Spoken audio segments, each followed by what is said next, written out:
Bismillahirrahmanirrahim. Assalamualaikum warahmatullahi taala wabarakatuh. Alhamdulillahi rabbil alamin wa sallallahu ala sayyidina Muhammadin wa ala alihi wa sahbihi wasallam amma ba'du. Akhir-akhir ini banyak sekali stigma negatif terhadap Ba'alwi dan itu sudah lama ya. Ba'alwi itu suatu klan yang sangat besar. Itu kalau dikumpulkan dikira-kira ada minimal 6 juta Ba'alwi yang hidup saat ini di muka bumi. Jadi memang banyak sekali begitu. Nah, mereka itu identitasnya jelas sebagai Ba'alwi. Kalau dirunut ke atas, kita nggak terlalu jelas kemana. Kita cuma berkata satu bangsa saja, padahal kalau misalkan mengatakan bangsa, ya Ba'alwi lebih besar lagi begitu ya kalau mengatakan bangsa. Nah ini stigma-stigma negatif yang diberikan kepada klan Ba'alwi ini terjadi ya semenjak ada tesis gila Imaduddin begitu ya. Nah ini harus disikapi dengan sangat objektif karena jika tidak akan menjadi fitnah dan kita akan termasuk orang-orang yang termakan fitnah. Termasuk salah satu stigma negatif yang disematkan kepada mereka itu yaitu mereka tidak bisa jadi alim begitu. Dan ini orangnya bukan Ki Imad saja yang memberikan julukan seperti ini. Itu termasuk di dalamnya siapa? Yai Sa'il Aqid ya. Itu luar biasa fitnahan kepada Ba'alwi itu. Sehingga saya rasa Ba'alwi ini sekarang oleh Allah Subhanahu wa taala begitu ya saat ini itu sedang banyak dibersihkan dosanya. Sedang banyak dibersihkan kesalahannya dan ini salah satu ciri betulnya Ba'alwi sebagai zuriyahnya Nabi Muhammad SAW ya. Yang mungkin banyak sebagaimana kita lihat katakanlah individu-individu dari Ba'alwi ini yang melakukan kesalahan dan itu sebagaimana diyakini oleh Ahlussunnah wal Jamaah ya catatan kesalahannya kan ada. Tetapi karena diomongin begitu ya oleh orang-orang yang mana itu tidak hak, tidak benar. Ada pada Ba'alwi begitu, coba lihat ya ini secara umum. Tidak ada pada Ba'alwi, tapi yang dijelekannya adalah Ba'alawi. Maka Bani Ba'alawi ini akan banyak sekali kesalahan-kesalahan mereka yang diambil oleh orang-orang yang memfitnah mereka. Nah di sini ada video Gus Aab ya. Beliau itu salah satu pengurus di Nahdlatul Ulama yang alhamdulillah masih lurus pemikirannya akan membahas atau akan menceritakan tentang bagaimana hubungan antara ulama dengan Ba'alwi ini. Itu tidak menjadi sesuatu yang mubayyin mutlakon begitu ya secara masodiq begitu. Jadi ini apa? Kalau dalam bahasa mantiknya itu umum khusus min wajhin sebetulnya nanti. Nah sebelum kita masuk ke dalam video, saya berdoa kepada Allah Subhanahu wa taala mudah-mudahan yang menonton channel ini baik yang muhibbin atau yang mukimadnya mudah-mudahan oleh Allah Subhanahu wa taala diberikan kelapangan pada rezekinya, diberikan kesehatan, diberikan umur yang barokah, diberikan futuh secepatnya apabila sedang mempelajari ilmu, sedang belajar, sedang menjadi santri dan mudah-mudahan yang belum dapat jodoh semoga cepat-cepat dapat jodoh yang mau nambah. Ingat sekali lagi jangan mendahului saya ya. Begitu. Amin. Dan satu lagi mudah-mudahan kita semua husnul khotimah kecuali imadnya itu yang saya doakan ya sampai saat inilah minimalnya sampai detik ini. Oke kita mulai saja ya video Gus Aab ini. Nah disebutkan di dalam beberapa referensi yang pernah saya baca masababu gharabatil Islam inda ahli.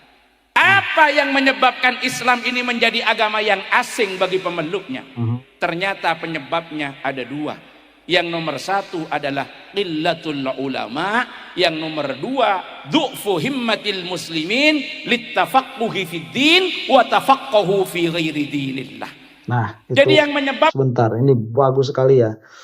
Ada yang dimaksud di sini nih yang menyebabkan muslimin itu terasing dari agamanya sendiri. Itu ada dua tadi ya, qillatul ulama, sedikitnya ulama dan tidak adanya tafaqquh pada dinillah tapi malah tafaqquh fi ghairi dinillah. Ini adalah masalah urgent, ini bagus sekali, luar biasa. Ini adalah masalah urgent yang mana muslimin itu sudah asing dengan agamanya sendiri. Sehingga tidak tahu bahwa bermadzhab itu wajib, itu tidak tahu ya. Nanti bakal banyak lagi komentar di bawah. Kata siapa wajib? Nggak ada dalilnya. Loh kamu itu kalau baca Al-Quran ada fas'alu ahla dzikri in kuntum la ta'lamun, itu nanti ada suruhan untuk bertanya kepada mujtahid itu, kepada yang ahlu dzikir ya, itu termasuk tafsiran daripada itu ya. Alhamdulillah itu adalah tafsiran begitu ya, majority ulama di situ tafsirannya, alhamdulillah itu tafsiran. Kalau secara sharih itu dikatakan oleh Al-Quran secara sorohatan begitu ya, bahwa kamu itu harus mengikuti mujtahid, ini sudah banyak yang keluar dari agama. Nah itu jadi masalahnya dua tadi itu, kenapa kita itu sebagai muslim terasing? Muslim kok nggak bisa baca kitab ya, muslim kok tidak menguasai literatur klasik begitu. Nah, itu kan awam ya, makanya kenapa kok bisa seperti itu. Kemudian orang muslim kok sekarang apalagi banyak yang tidak bisa membaca Al-Quran. Malah kemarin itu ada muslim-muslim remaja-remaja itu ditanya rukun Islam loh sama rukun iman, nggak bisa. Itu nanti insya Allah akan kita bahas ya. Ini temanya menarik sekali. Keasingan Islam yang pertama adalah qillatul ulama. Kita mengalami krisis ulama. Ulama sajan abid, sajan sakoni, sajan sakoni, sajan sakoni. Ulama-ulama yang jadi panutan kita sudah banyak yang wafat. Kadang-kadang yang di belakangnya belum siap untuk menjadi penggantinya. Betul. Semakin lama semakin sedikit. Ditambah dengan yang kedua, du'fu himmatil muslimin littafaqquhi fid din wa tafaqquhu fi ghairi dinillah. Lemahnya semangat umat Islam dalam belajar agama, dan mereka lebih banyak belajar di luar agama. Nah, sebentar. Ini menarik, saya ingat kemarin itu ada yang bertanya sama saya. Ustadz, ya karena saya diustadkan begitu ya. Ustadz, ini kok kenapa ustadz-ustadz sekarang ini kok banyak yang berantem begitu ya? Ya berantem dalam pengertian perang perang pengaruh, atau dia itu perang pemahaman. Apa nggak ada satu ulama begitu, satu ustadz, satu alim yang mana dia itu bisa memutuskan, oh ini yang benar, ini yang salah. Ini pertanyaan dari orang awam loh ya, bukan pertanyaan dari orang alim. Saya tersenyum, masih ada orang awam yang berpikiran seperti itu bagus. Saya katakan begini, seharusnya ada, seharusnya.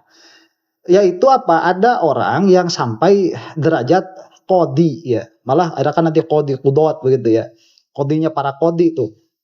Itu harusnya ada. Jadi tatkala misalkan satu, karena kadang-kadang kita berkata yang alim saja ya. Yang alim ini kadang-kadang memang mereka itu bertikai bukan karena ada unsur politik, bukan karena unsur ingin mendapatkan pengaruh, bukan. Meskipun itu yang banyak terjadi sekarang. Tetapi para ustadz, para alim ini mereka itu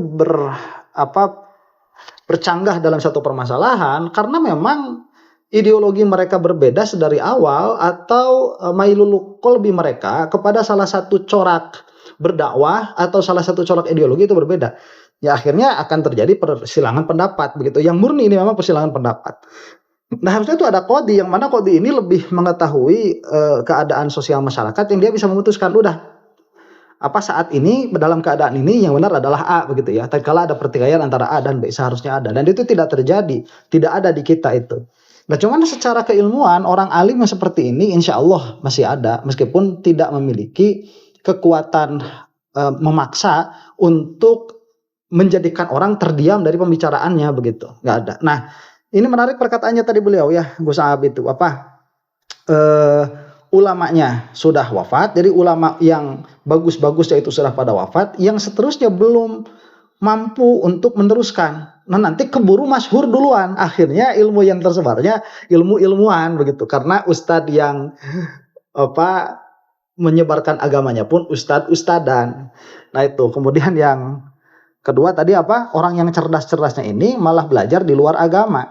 Dalam pengertian mereka itu muslim, tetapi kecerdasan mereka tidak dipakai di dalam ilmu-ilmu yang berkaitan dengan agama. Karena agama itu kekhususannya di dalam tiga itu. Di dalam tauhid, di dalam fiqih, dan di dalam tasawuf. Itu kekhususannya.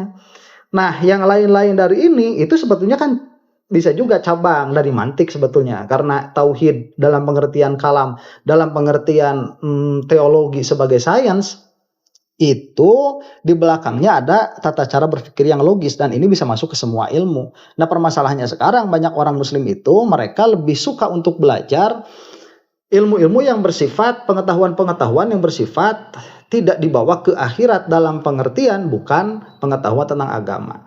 Nah, bukan jelek sebetulnya kalau misalkan ada yang cerdas-cerdasnya, yang jenius-jeniusnya itu tafakuh di dalam ad-din, muslim begitu ya. Kemudian ada muslim yang mereka itu tafakuh di luar ad-din, itu akan lebih bagus. Nah, permasalahannya sekarang di kita nih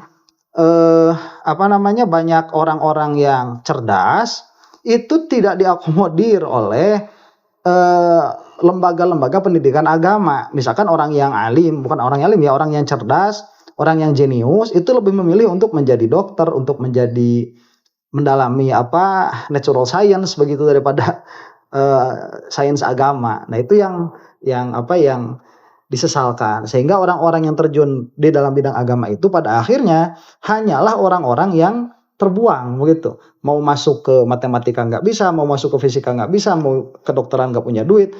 Akhirnya yang menerima ya mau jadi SAG begitu ya, Fakultas Agama. Banyak saya alim politik, alim ekonomi, alim dalam budaya dan lain sebagainya, tapi lemah ilmu di bidang agama. Betul. Sekarang kita urut dulu dari yang pertama, secara singkat kulamator. Yang pertama apa? Qillatul ulama. Kita mengalami krisis para ulama. Lah bukannya ulama banyak. Di mana-mana ulama ini banyak, pun bisa beda. Bahkan ada forumnya, namanya Majelis Ulama Indonesia. Berarti ulama tidak mengalami krisis, ulama banyak. Ulama nikah sajian abid kita semakin krisis, semakin sedikit para Rabu setuju. Ulama semakin sedikit, tapi perlu digarisbawahi yang dimaksud ulama Kak Dinto adalah ulama secara normatif. Ulama dalam perspektif Al-Quran, mungkin dalam bahasa orang yang melakukan kajian tafsir maudhu'i. Ulama secara normatif, bukan ulama secara sosiologis. Betul. Kenapa saya katakan begini? Kalau ulama secara sosiologis banyak, tidak berkurang sedikit pun. Siapa ulama secara sosiologis? Ulama secara sosiologis mereka adalah orang yang disematkan gelar ulama kepadanya oleh orang lain. Betul. Nah, ini dalam hal ini menarik ya. Jadi dia itu jadi ustadz atau menggunakan gelar ustadz karena diustadkan oleh orang awam. Yang mana orang awam itu tidak memiliki patokan mana ustadz yang benar, mana ulama yang benar, mana yang bukan. Nah, jadi pada akhirnya orang awam itu kebingungan. Lah ini ustadz, kok perkataannya beda begitu. Nah, tapi karena ustadz yang satu dia itu tidak memiliki ilmu, tetapi dalam penyampaiannya bisa menghipnotis orang awam ini lebih memilih ustadz yang disebutkan tadi, padahal hakikatnya dia itu jahil. Ini banyak dan ini pernah diulas juga oleh Mbah Yai Sahal ya, kalau ditanya itu apa sih pengertiannya kiai begitu, definisinya siapa sih yang berhak mendapatkan gelar kiai, kata beliau itu begini, kiai itu kalau sekarang siapa aja yang mau pakai boleh begitu. Nah, inilah dalam pengertian kiai secara sosial begitu ya. Kiai yang diangkat oleh masyarakat yang tidak memiliki patokan mana alim, mana tidak begitu. Fil waqi, dalam realita, dalam kenyataan. Entah memenuhi kriteria atau tidak. Saya agak tertarik tadi dengan muqaddimah yang disampaikan oleh Habib Abdullah bin Alwi yang kita kenal dengan Habib Fikih. Jadi kalau Habib Abdullah bin Alwi itu nama siang Habib. Kalau Habib Fikih nama malam. Beliau ini menyebutnya tepat, Pak. Bahkan Tengku Latifi ini sering menyebutnya itu juga menganut kepada terminologi secara sosiologis, bukan normatif.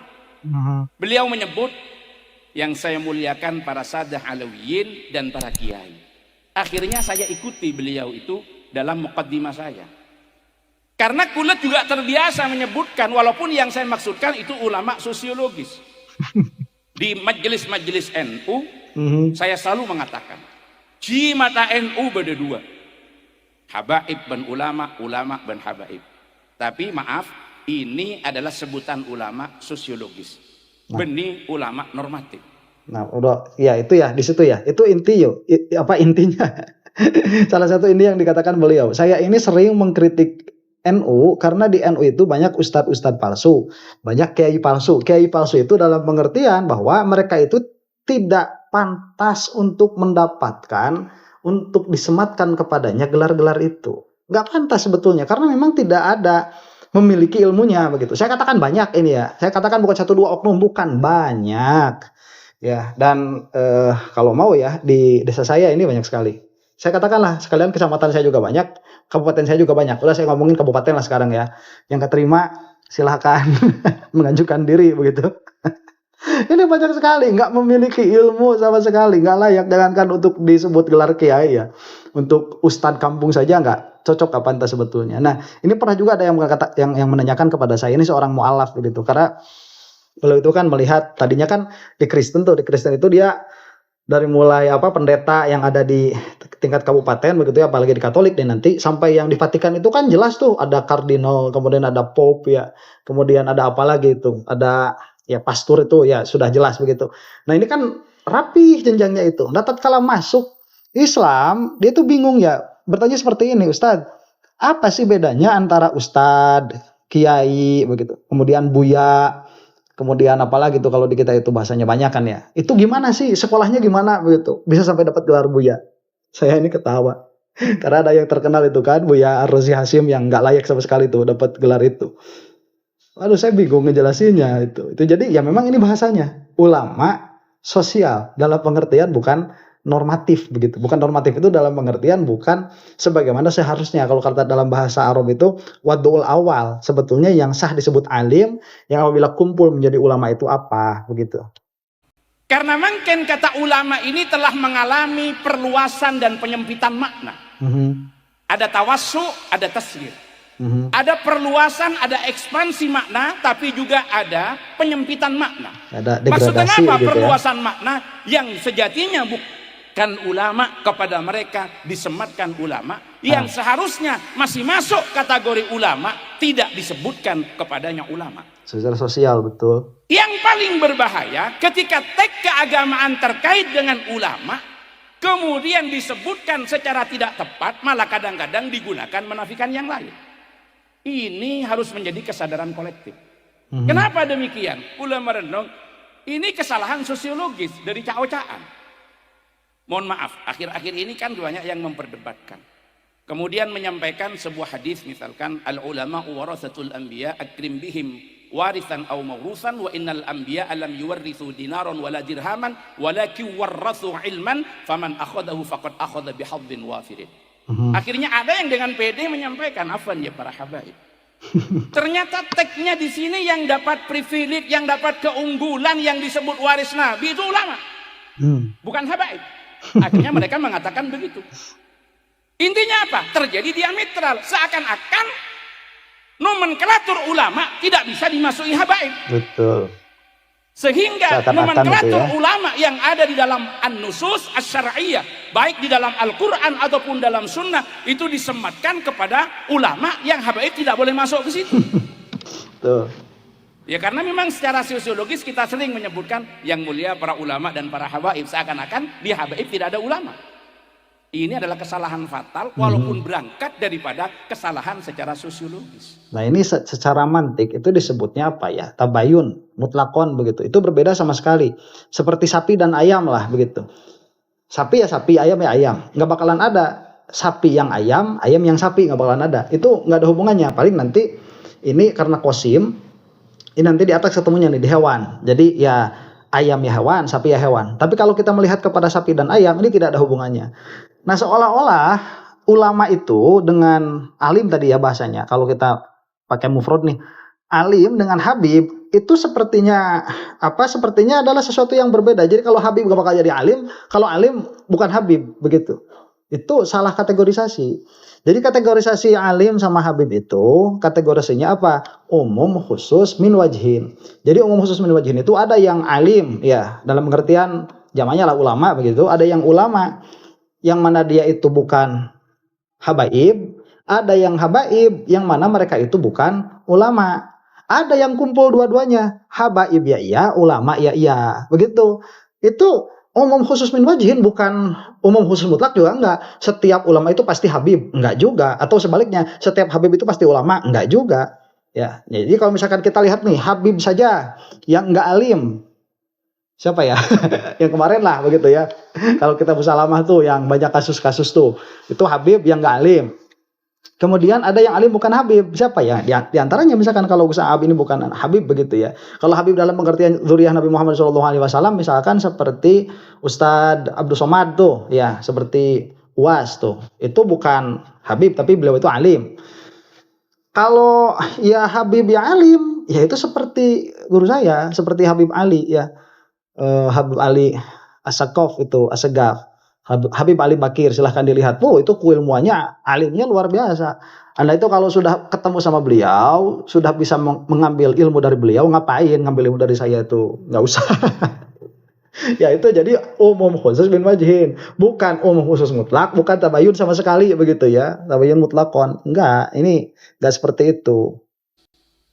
Jadi ketika privilege itu muncul dari Al-Quran maupun dari Sunnah, menyangkut para ulama, dan tidak ada kalau kita cari.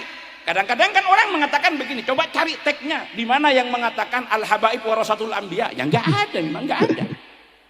Munculnya juga di belakang, penyebutannya juga di belakang, maka bagaimana mungkin akan mencari teks keagamaan tentang ini? Tetapi yang tidak boleh disalahpahami adalah kenapa tidak bisa masuk kepada nomenklatur ini? Ini yang salahnya salah fatal.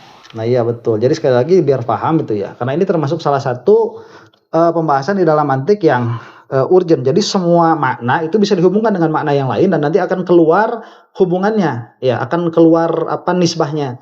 Jadi seperti yang tadi saya katakan, habaib dengan ulama itu dia seperti hubungannya itu seperti PNS dan guru begitu ya. Jadi ada guru yang memang PNS, ada yang PNS dia bukan guru begitu, ada yang PNS bukan guru seperti polisi, yang guru bukan PNS ya seperti honorer itu yang gajinya itu menyedihkan sekali begitu ya.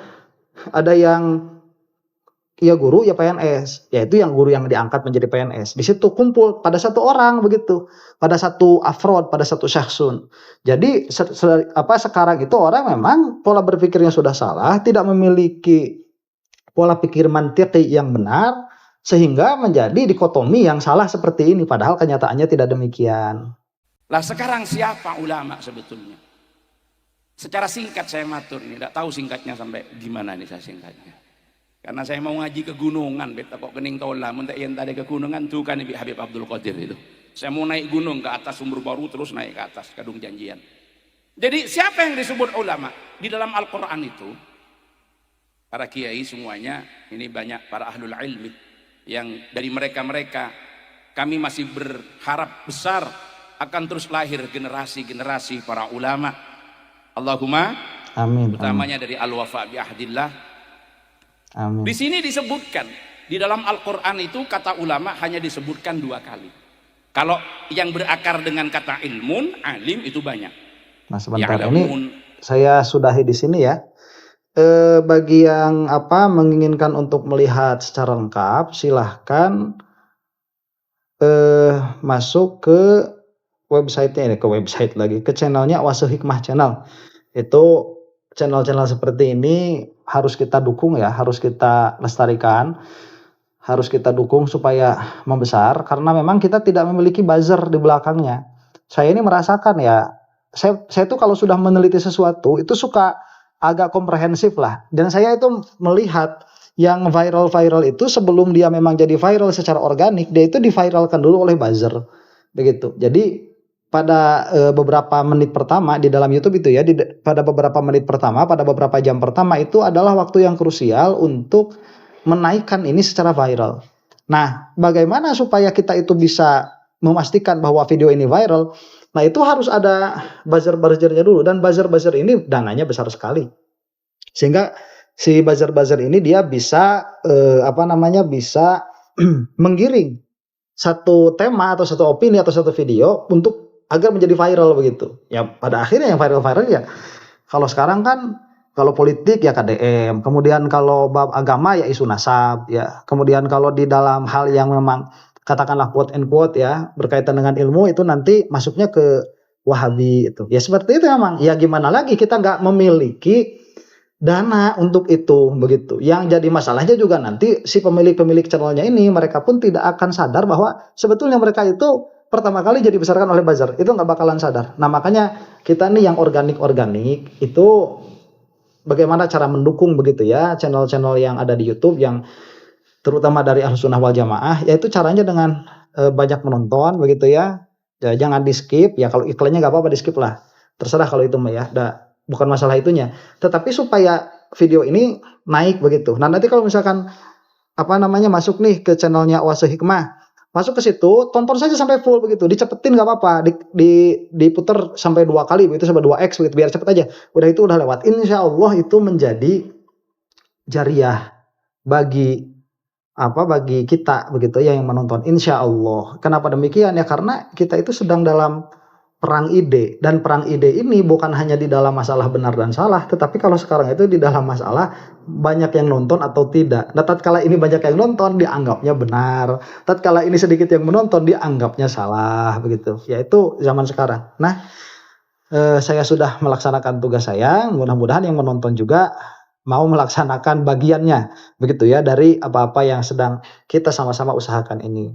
Demikian, mudah-mudahan dilancarkan semua rezekinya oleh Allah Subhanahu wa taala, dilapangkan rezekinya, kemudian diberikan waktu yang barokah oleh Allah Subhanahu wa taala, ada dalam keadaan sehat, dan mudah-mudahan kita semua husnul khotimah. Wallahu taala a'lam bishawab. Assalamualaikum warahmatullahi taala wabarakatuh.